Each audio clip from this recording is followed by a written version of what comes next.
tous, on se retrouve pour la dernière ligne droite, la dernière semaine du meeting hivernal sur l'hippodrome de Pau. Et oui, il ne reste que 3 journées de course, le 2, le 4 et le 6 février. Alors avant d'entrer dans le détail de cette ultime semaine de compétition, revenons sur ce qu'il s'est passé durant la semaine passée. Quelques beaux gagnants, des chevaux évidemment qu'on ne reverra a priori pas durant ce meeting, mais qui pourraient prendre la direction d'Auteuil ou de Compiègne dans les semaines à venir.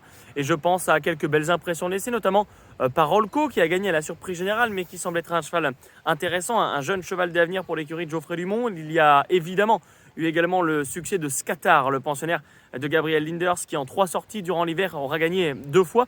C'est un cheval qui prend certainement avec nous rendez-vous pour aller maintenant sur l'hippodrome d'Auteuil. Allez, on se projette sur cette réunion qui vient, celle du 2, celle du 4, puis celle du 6 février prochain. Donc il reste encore 3 journées de course, bien chargées en épreuve.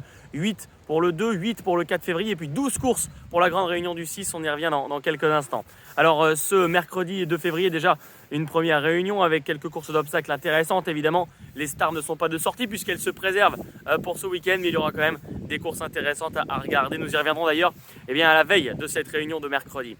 Il y aura vendredi une très jolie réunion, l'avant-dernière de l'hiver, avec bien la belle course, le Quintet, le prix à Newton en épreuve d'ouverture pour les steeplechasers d'âge. Et puis nous aurons bien sûr le prix Camille Dubosc, la première listed race du week-end. C'est la grande course de haie des 4 ans, tout simplement. On attend au départ notamment Diavolezza, qui est invaincu dans sa carrière, invaincu à Pau, puisque c'est là qu'il a débuté.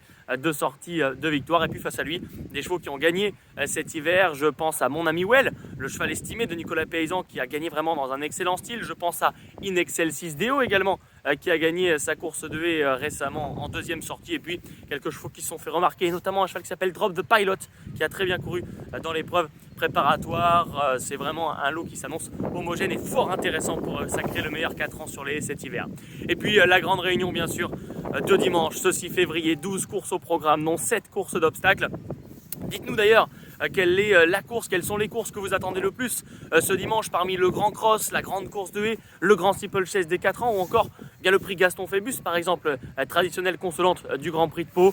En tout cas, on attend vraiment l'élite du meeting en compétition. Je pense bien sûr au Grand Cross avec la présence annoncée de Saint-Godefroy qui sera le favori face au tenant du titre. Uniqueta, l'Armada Quinton sera là également, ça va être vraiment sublime. Il y aura le Grand Steeplechase des 4 ans, le prix Antoine de Palamini. On retrouve certains vainqueurs cet hiver, je pense à Tennessee Basque et à Idéal d'Allier, les 2 derniers vainqueurs des préparatoires dites officielles. Morgan Haas également qui avait gagné un petit peu plus tôt dans le meeting, et puis l'Armada de Daniel Amélé peut-être également dans cette compétition comme on l'a vu dans les préparatoires. Il y aura la grande course de haie, la présence d'Être Rouge qui va tenter de rester invaincu cet hiver en 4 sorties. Gardons le sourire, vainqueur de groupe 1. Gabriel Linders a adoré sa rentrée. Et puis David Winrif qui a engagé Berjou, le roi de Cagnes-sur-Mer, qui a manqué son rendez-vous dans le Grand Prix de la ville de Cagnes de Nice, dans le Grand Steep de Cagnes, suite à un pépin de santé. David Winrif m'a confirmé il y a quelques minutes la présence fort probable de Berjou à Pau. Ce serait quand même un chouette événement sportif. Voilà, on se donne rendez-vous donc pour la belle journée de dimanche. On y reviendra bien sûr à J-1. Dites-nous les chevaux que vous attendez le plus pour cette dernière semaine et les courses qui vont vous faire vibrer jusqu'à dimanche. À très vite.